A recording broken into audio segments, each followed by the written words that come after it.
Assalamualaikum warahmatullahi wabarakatuh. Nama saya Novia Dwi Fitriani dari Prodi Ekonomi dengan NIM 18353500003. Di sini saya akan memenuhi tugas UTS saya, tugas mata kuliah PAI dengan tema menjelaskan isi surat Al-Alaq ayat 1 sampai 5.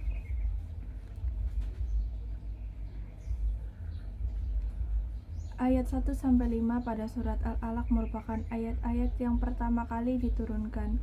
Surah ini yang terdiri dari 19 ayat ini adalah surat ke-90 pada Al-Quran dan tergolong ke dalam surat Makkiyah. Al-Alaq berarti segumpal darah yang diambil dari ayat kedua.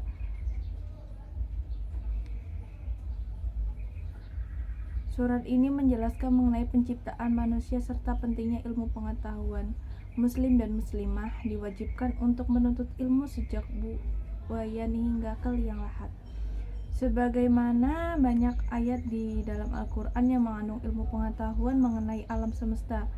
Selain itu, Allah Subhanahu wa Ta'ala juga meringankan hambanya untuk banyak mempelajari ilmu pengetahuan dan membaca buku.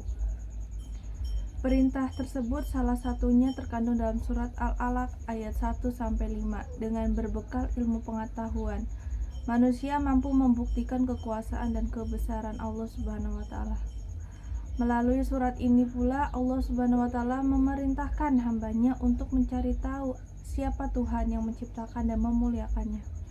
Adapun bacaan surat Al-Alaq ayat 1-5 sebagai berikut. Iqra bismi rabbikal ladzi khalaq, yang artinya bacalah dengan menyebut nama Tuhanmu yang menciptakan. Khalaqal insana min 'alaq, dia telah menciptakan manusia dari segumpal darah. Iqra wa rabbukal akram, bacalah dan Tuhanmu lah yang maha mulia. Allazi 'allama bil qalam, yang mengajar manusia dengan pena. 'Allamal insana ma lam ya'lam, dia mengajarkan manusia apa yang tidak diketahuinya. Makna ayat pertama, kata iqra artinya bacalah. Di sini tidak hanya perintah membaca teks atau naskah tertulis saja, tetapi juga bisa membaca fenomena alam atau realitas yang ada.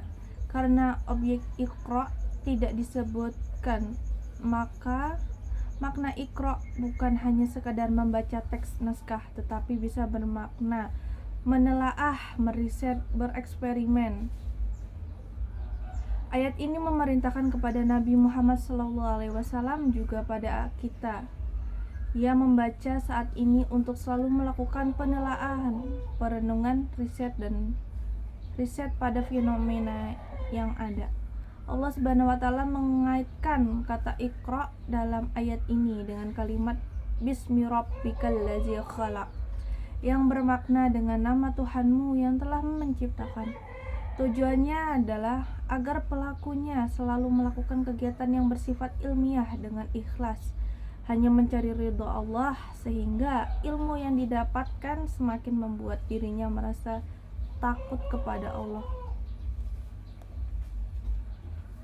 Makna ayat kedua, kata khalaqa diartikan menciptakan karena kata ini mengandung makna menciptakan dari tiada menjadi ada atau menciptakan sesuatu tanpa contoh terlebih dahulu. Begitulah manusia diciptakan, bukan melalui proses evolusi seperti dalam teori Darwin bahwa manusia itu merupakan makhluk kelanjutan atau evolusi dari kera. Kata insan diterjemahkan dengan manusia, diambil dari kata uns, nisyan, dan nausun. Uns artinya jinak atau harmonis, nisyan artinya lupa, dan nausun artinya dinamika atau pergerakan. Ketiga akar kata ini menggambarkan bahwa manusia itu makhluk yang memiliki sifat lupa, suka keharmonisan, memiliki kemampuan bergerak, dan hidupnya bersifat dinamis. Min khalaq artinya dari segumpal darah. Kata ini merupakan cara untuk menyadarkan manusia tentang hakikat jati dirinya, yaitu berasal dari segumpal darah, agar manusia bila diberi ilmu tidak sombong, keminter, bila dititipi harta tidak tamak dan kikir, serta ingat akan hak-hak fakir miskin, dan bila dititipi kekuasaan tidak semena-mena terhadap bawahannya. Makna ayat ketiga, mengapa kata Iqra diulangi lagi? Iqra wa rabbukal akram. Karena membaca, meriset, merenung tidak cukup satu kali tetapi harus berulang-ulang agar hasilnya matang. Ilmu didapat melalui proses ada ikhtiar, pengorbanan waktu, tenaga pikiran dan dana. Ayat ini memberi penegasan bahwa idealnya hasil bacaan itu harus sampai pada suatu kesadaran bahwa Allah itu Maha Pemurah. Makna ayat keempat sampai dengan kelima. Penguasaan ilmu merupakan kunci kesuksesan sebagai khalifah fil ardi atau pengelola bumi. 5 ayat pertama ini menyentuh masalah yang paling esensial dari potensi manusia, yaitu akal dan hati, pikir dan zikir. Juga disebutkan perangkat pada ayat keempat dan 5, yaitu Iqra, baca, riset, teliti. A'lama itu artinya mengajarkan atau mentransfer ilmu, qalam. Sedangkan qalam artinya alat tulis atau alat penyimpan data atau memori. Sekian dari saya, kurang lebihnya mohon maaf. Billahi taufiq wal hidayah. Wassalamualaikum warahmatullahi wabarakatuh.